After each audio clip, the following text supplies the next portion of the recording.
can proceed. Yeah, and I want the whole country to look at this, because this is the Attorney General of the United States, whose job is law enforcement. We've never had a witness who has misunderstood our rules and been unable to conform his or her conduct to our rules before.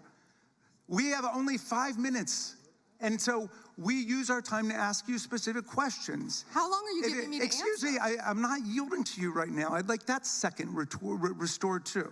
So, Ms. Bondi, the way it works is we ask you a question and you answer it. And if you go off on a wild goose chase, another tangent, you start reading statistics or you start talking about stuff going on in our district. And by the way, I invite you to my district. Come to my district, but that's not what we're here to do today.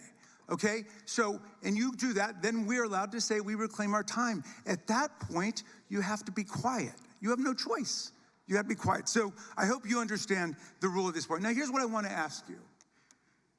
You're in law enforcement. We've seen all kinds of evidence of crimes. And when we go over to the Department of Justice for the 4 computers for every member of Congress, we see more evidence of crimes. Will you create a joint task force of the Department of Justice and governors and state attorney generals and district attorneys across the country to investigate the crimes that have taken place against these victims and more than 1,000 like them? The DOJ is not doing its job. Will you create a task force with state and local law enforcement to make that happen? Gentlelady can respond if she wants to. Thank you, Chairman. He called Chase Mulligan a wild goose chase and didn't even know who he was. He is a defendant in your own district who preyed on girls. Mr. Chairman. Well, you know what? If he were part of the Epstein investigation, you wouldn't do anything about it. Online chat rooms and committed sextortion.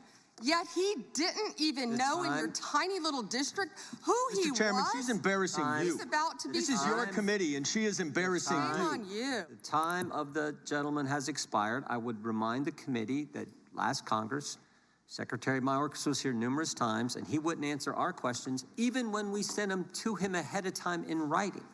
So that's what we've had to deal with. I think the Attorney General is doing just fine.